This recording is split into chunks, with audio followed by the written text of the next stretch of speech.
Paano nga ba mag-loan dito sa GCash?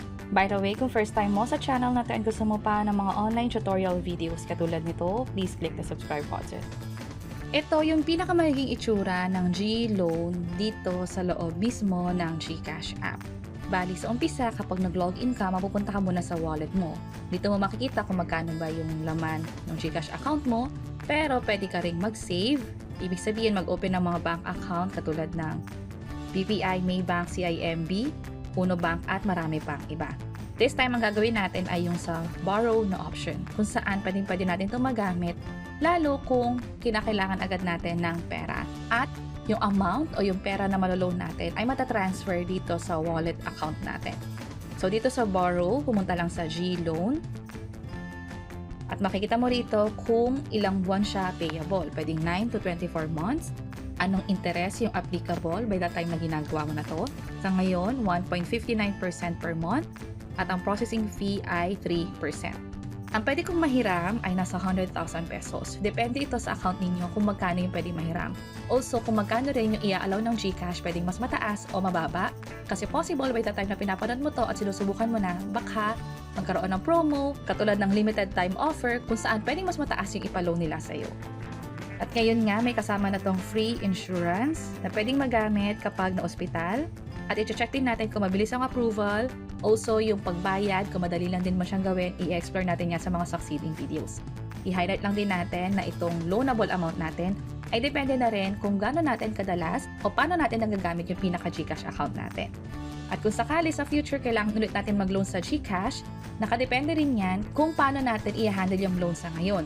Kung magbabayad ba tayo on time. Also, kung advance payment naman, pwede tayong makakuha ng cashback mula sa kanila at pwede rin makapag-avail ng new loan or bagong loan kung sakali nakakapagbayad tayo on time or ahead of time na rin. So, tap natin tong Get Started. Magkano yung gusto nating i-loan? Enter amount from 5,000 to 100,000 pesos. So, halimbawa, ang tinype ko rito is mas malaki. Magkakaroon tayo ng error message or mamumula itong sa baba. Try natin yung mas maliit. Mamumula din siya. Pero kapag sinubukan natin yung 5,000 pesos, magpo-proceed na sa step 2 kung saan mamimili na tayo ng installment plan. May kasama na tong free insurance kung saan pwede tayo makakuha ng 500 pesos per day kapag aabot yung confinement natin ng 3 o higit pang araw. May sinabi rin dito na 10% of loan amount yung pwede rin nating makuha. May nakalagay din dito na kung sakaling magkaroon ng accidental death or permanent disability, yung loan mo hindi na kailangan bayaran kasi magiging fully paid na siya by the insurance. Paano naman yung nabayaran na loan? Ang pinakamangyayari, yung nabayaran na loan ay ibabalik sa pamilya in case nga ng accidental death or permanent disability. Tap natin itong okay. Select your loan purpose. Ano yung dahilan ng pag-loan natin? Halimbawa, pay bills, special occasion, medical, o iba pa. Piliin lang dito. Let's say emergency. And then referral code. Referral codes don't guarantee loan approval and are not for sale. Kung sakaling meron kayong referral code, ilagay nyo lang din dito. Pero kung wala, skip na lang and then proceed na sa next step. Ang pinaka-processing fee nito ay 150 pesos na siyang ibabawas na kaagad. So, ang pinaka-makukuha natin ay 4,850. Kung gusto nyo isa to sa 5,000, siguro lakihan nyo dito, i-consider nyo na yung pinaka-processing fee. Gawin natin 5,500 kasi ang increment ay nasa 500. Pero kung sakaling susobrahan natin, pero hindi in increment of 500, ganito yung pinakamagiging error niya, yung step 2 and 3 hindi magkakaroon ng information or hindi magpo-proceed sa mga susunod na steps. So 5,500 tayo, sa bandang baba, makakakuha tayo ng 5,335.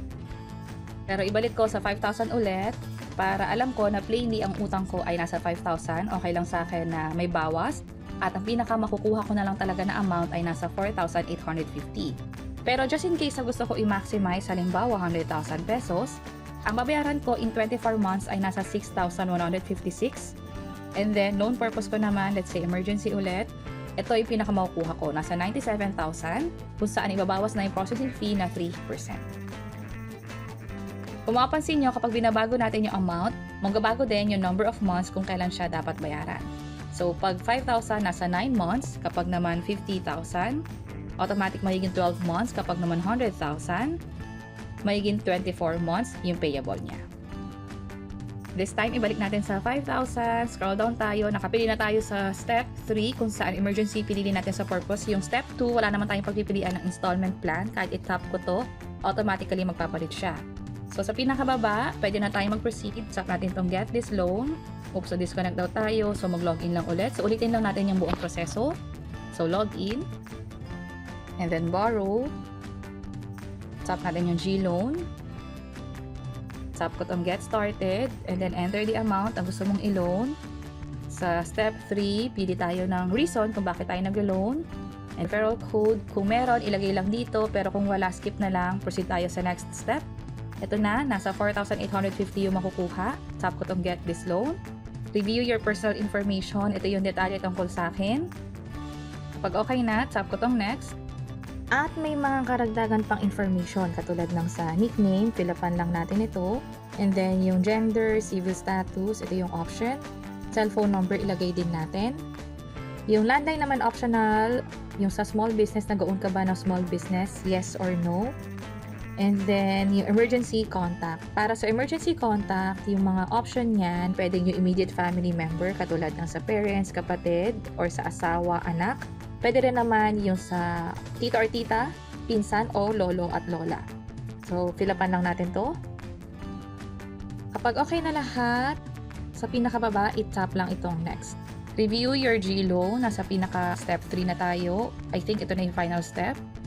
Kapag okay na sa pinakababa, i-check lang tong agreement and then tap submit. Ito yung pinakamatatanggap nating amount.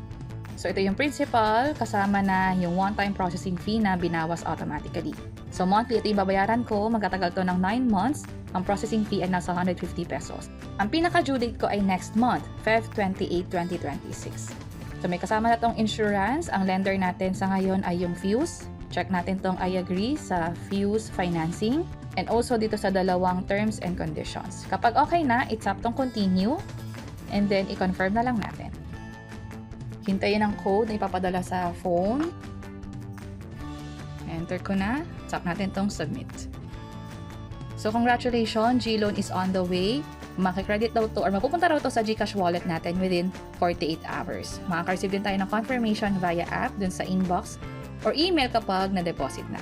So basically, approved na yung loan natin. Mabilis, hindi na kailangan ng additional process or pag-check para sa approval. Right away, pwede na nating i-check yung balance natin, which is na-credit na ngayon. Kung mapansin nyo, kanina nasa 15,000 to, ngayon nasa 19,000 na.